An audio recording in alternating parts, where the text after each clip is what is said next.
প্রত্যেকটা medical college যেখানে 12টা করে এসটি সিট থাকে, লজ্জার বিষয় সেখানে 7টা থেকে 8টা এরকম ফেক এসটি যারা এসটির জায়গাতে মেডিকেল পড়ছে, ডাক্তারি সমস্ত প্রকৃত এসটিরা যারা এই ফেক এসটিদের জন্য এক নাম্বারের জন্য বা এক একটা সিটের জন্য পড়তে পারছে না। আমরা জানি তাদের কতটা কষ্ট। আমরা 1 বছর 2 বছর করে সময় নষ্ট করে খালি এই মেডিকেল পরীক্ষা দেবো বলে, এমবিবিএস বলে নয়, এরকম অনেকে আছে যারা এমডি হয়ে গিয়ে বড় বড় সব ডাক্তার হয়ে গিয়ে এখন চাকরি করছে, তারাও সব ফেক এসটি। আমরা যদি ব্যক্তিগত খালি নিজের কথা ভাবি যে আমাদের তো কাজ চলে যাচ্ছে, এমনটা নয়। আমাদের যেটা ভবিষ্যৎ প্রজন্ম তাদের কথা ভাবতে হবে, কারণ আমরা যদি তাদেরকে দিশা না দেখাই তারা কোন রকম ভাবে সেটার গুরুত্ব বুঝতেও পারবে। মেডিকেল কলেজ যেখানে 12টা করে এসটি সিট থাকে, লজ্জার বিষয় সেখানে 7টা থেকে 8টা এরকম ফেক এসটি যারা এসটির জায়গাতে মেডিকেল পড়ছে, ডাক্তারি পড়ছে। সেখানে আমাদের কলেজে 2টো এরকম মেয়ে ছিল, যার মধ্যে থেকে যার এসটি সার্টিফিকেট আমরা বাতিল করতে পেরেছি, যেটা বলে আমাদের আজকে ভালো লাগছে। সেই মেয়েটির নাম হচ্ছে শরণ্যা মণ্ডল। সে আমাদের কলেজে এইবারে ভর্তি হয়েছিল। আমরা অ্যাডমিশনের দিনই অনেক কষ্ট করে তার এসটি সার্টিফিকেটটা জোগাড় করি, মানে তার ছবিটা, কারণ তার বিরুদ্ধে তার এগেইনস্টে কোনো রকম স্টেপ নেওয়ার জন্য আমাদের সবার আগে তার এসটি সার্টিফিকেটটা দরকার ছিল, যাতে সে যে ফেক বা তার এসটি সার্টিফিকেটটা যে জাল বা তার এসটি সার্টিফিকেটটা যে ভুয়ো সেটা যে আমরা প্রমাণ করব, তার জন্য তার এসটি সার্টিফিকেটের নাম্বারটা খুব দরকার ছিল। আর এখানে খালি আমি নই, আমার কলেজের প্রত্যেকটা সিনিয়র, প্রত্যেকটা জুনিয়র, আমার প্রত্যেকটা ব্যাচমেট অ্যাডমিশনের দিন একটা স্টুডেন্টের কাছ থেকে তার পার্সোনাল ডকুমেন্ট, এসটি সার্টিফিকেট হোক, আধার কার্ড হোক, ভোটার কার্ড হোক, যাই হোক, সেটা যে যার ব্যক্তিগত ডকুমেন্টস হয়, পার্সোনাল ডকুমেন্টস হয়, সেটা যে কোনো স্টুডেন্টের থেকে সেটা ছবি জোগাড় করাটা কোনো ইজি কাজ হয় না, কারণ বিশেষ করে আমাদের মতো মেডিকেল কলেজে এখানে কেউ বোকা নয়। বাট তবুও তার কাছ থেকে বিভিন্ন রকম ভাবে অনেক কিছু বুঝিয়ে তার কাছ থেকে সেই এসসি সার্টিফিকেটের ছবিটা জোগাড় করাটা, যাতে সেই এসসি সার্টিফিকেটের নাম্বারটা আমরা পাই, সেটা জোগাড় করাটা আমাদের সব থেকে বড় কাজ ছিল। যাই হোক, সেটা আমরা অনেক কষ্ট করে আমরা প্রত্যেকে, খালি আমি বলে নয়, এই যে আমার পেছনে যে সমস্ত আমার জুনিয়র বোনরা আছে বা আমার সহপাঠীরা, আমার সিনিয়র দাদা দিদিরা, সবাই মিলে আমরা সেটা জোগাড় করি। এবং তারপর সেটা তারপরে স্টেপ কি, সেটা আমরা তারপরে কি করব। তো তারপরে আমরা আমাদের স্যারদের মাধ্যমে জানতে পারি যে আদিবাসী কল্যাণ সমিতির পশ্চিম মেদিনীপুরের যে শাখা, আমরা সেটার সাথে যোগাযোগ করি, ওনাদের সাথে যোগাযোগ করে বলি যে এরকম ব্যাপার হয়েছে এবং আমাদের কলেজে এরকম 2টো ফেক এসটি আছে।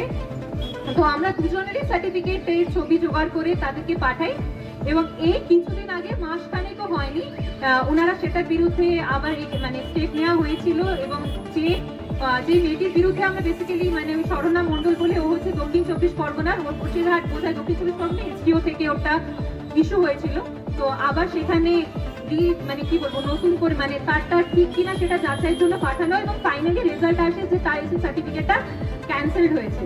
এবং এই পশ্চিমবঙ্গ আদিবাসী কল্যাণ সমিতি থেকে লোকজন তারপর যায় আমাদের কলেজে, এবং সেখানে গিয়েও আমরা প্রিন্সিপালকে জানাই যে এই স্টুডেন্টটা ফেক এসটি হিসেবে আমাদের কলেজে পড়েছিল, এবং কিছুদিনের মধ্যে সে আমাদের কলেজ থেকেও তাকে বের করে দেওয়া হবে।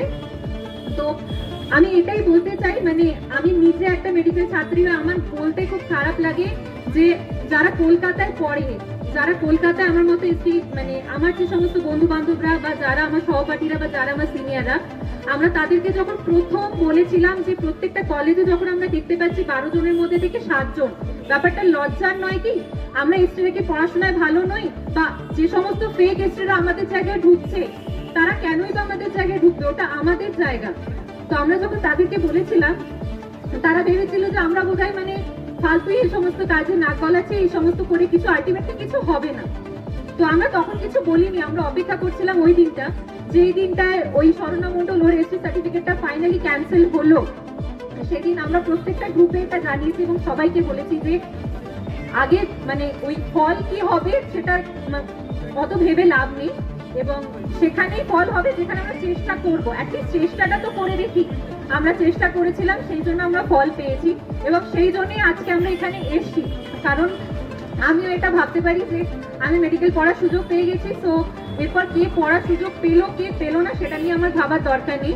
কিন্তু আমার পড়াশোনা এখানেই শেষ নয়, এরপর আমাকে ফার্দার এমবিবিএস এর পর এমডি করতে হবে, ডিএম, আরো অনেক রকম ডিগ্রি হয়। তো সেখানে যদি এখান থেকে যদি যে সমস্ত ফেক এসটি গুলো আছে তাদেরকে আমরা বের করি, তাহলে তারা সেইখানে গিয়ে যেখানে আবার আমাদেরকে পিজিটি এমডি করতে হয় বা যাই করতে হয় না কেন, সেখানেও তারা এই সমস্ত জায়গাগুলো আমাদের জায়গাগুলোই নিয়ে নেয়। এবং আমি ব্যক্তিগতভাবে একটা কথা এখানে বলতে চাই, আমাদের মেডিকেল যখন কাউন্সিলিং মানে যখন আমাদের নিটের কাউন্সিলিং হয়, আমি ছাত্রী হিসেবে আমি ফার্স্ট রাউন্ডে কাউন্সিলিং হয়েছিল। আমি ফার্স্ট রাউন্ডে আমি প্রথমে মেদিনীপুরে পড়ার সুযোগ পাইনি, আমি প্রথমে পেয়েছিলাম। এখন আমি জানি যে এক একটা সিট কতটা ম্যাটার করে আমাদের এসটিদের জন্য। তো আজকে আমি যদি এটা ভেবে বসে যাই যে ঠিক আছে আমি পড়ার সুযোগ পেয়ে গেছি, আমি আর ভাববো না, এমনটা নয়।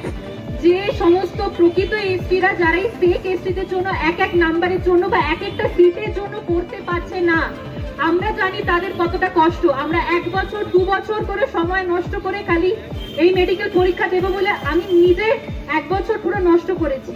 তো এরকম আমার মতো কেউ 1 বছর, কেউ 2 বছর, কেউ 3 বছর করে নষ্ট করে খালি এখানে পড়ার জন্য।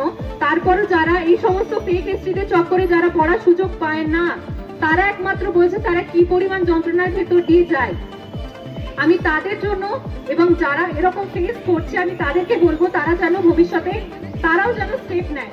যে সমস্ত যারা এই বছর পরীক্ষা দিয়েছে, যারা হয়নি 1-2 নাম্বারের জন্য, তোমরা কিন্তু যোগ্য মানে অযোগ্য এমনটা ভেবো না। মাঝখানে এরকম অনেকে আছে যাদের জন্য তোমাদের সিট গুলো ক্যান্সেল হয়ে গেছে, তোমরা পড়ার সুযোগ পাওনি। তাই তোমাদেরকে রিকোয়েস্ট করবো কি তোমরাও স্টেপ নাও।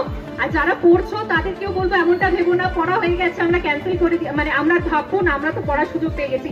ভাই আরো পরে জার্নি আছে, এখানে এমবিবিএস বা ডাক্তারি পড়া শেষ নয়, এরপর এমডি আছে, আরো অনেকে আছে সবাই জানে, সেখানেও অনেক এরকম ফেক এসটি আছে। আমরা লাস্ট 5 দিনে যখন 2010 থেকে সার্চ করছিলাম আপ টু 2023 পর্যন্ত, মানে খালি এমবিবিএস বলে নয়, এরকম অনেকে আছে যারা এমডি হয়ে গিয়ে বড় বড় সব ডাক্তার হয়ে গিয়ে এখন চাকরি করছে, তারাও সব ফেক এসটি। সো ব্যাপারটা এইখানে মানে সুতরাং এটাই আমি বলতে চাই যে লড়াইটা খালি এখানেই শেষ নয়, ভবিষ্যৎটা আরো অনেক লম্বা।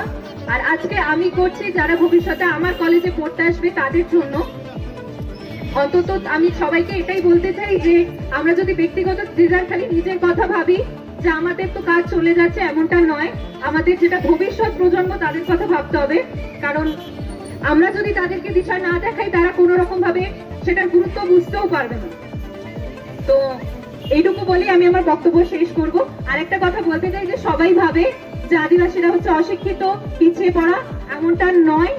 আদিবাসীরাও শিক্ষিত। আদিবাসী কথার অর্থ কি? আমরা এখানকার আদিম অধিবাসী, আমাদের অধিকার এখানে সবার বেশি। তো যারা আমাদেরকে নিচু করার চেষ্টা করে তাদেরকে চোখে আঙুল দিয়ে দেখিয়ে দিতে হবে যে আমরা পিছিয়ে পড়া এখন নই।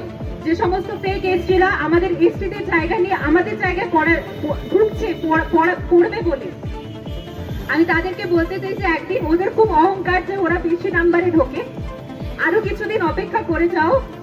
আমরা এসটিরাও তোমাদের সমান নাম্বার পেয়ে দেখিয়ে দেবো। আমরা যদি তোমাদের চাই, তোমাদের মতো মেডিকেল পড়ার সুযোগ, মেডিকেল কেন সব কিছুতে আজকাল প্রত্যেকটা লাইনে এসটিরা আছে, যদি আমরা করতে পারি তাহলে আমরা আরো পারবো। এবং ভবিষ্যতে তোমরা যে কোটাটা দাও যে আমরা রিজার্ভেশনে ঢুকি, আর 2 দিন পরে সেটাও আমাদের দরকার পড়বে না। অতএব দুবার ভেবে দেখো কাউকে কিছু বলার আগে। তোমরা তো নিজেরাই, আমরা তো তবুও আমাদের নিজেদের প্রাপ্য সম্মানে ঢুকছি, তোমরা তো আমাদের সম্মানটা, আমাদের জায়গাটা নিয়ে সেখানে কারচুপি করে ঢুকছো। অতএব তোমাদের কথা মানে মুখ খোলার কোনো জায়গাই থাকে না। আর আমি সবাইকে বলবো যে আমরা আদিবাসী, আমাদের যা অধিকার সেটা আমাদের, সেটা কাউকে আমরা দেব না।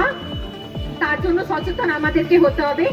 আমাদের খিদে পেলে সেটা নিজেকে মুখ ফুটে বলতে হবে, কেউ আমাদের জন্য খাবার এনে দেবে না।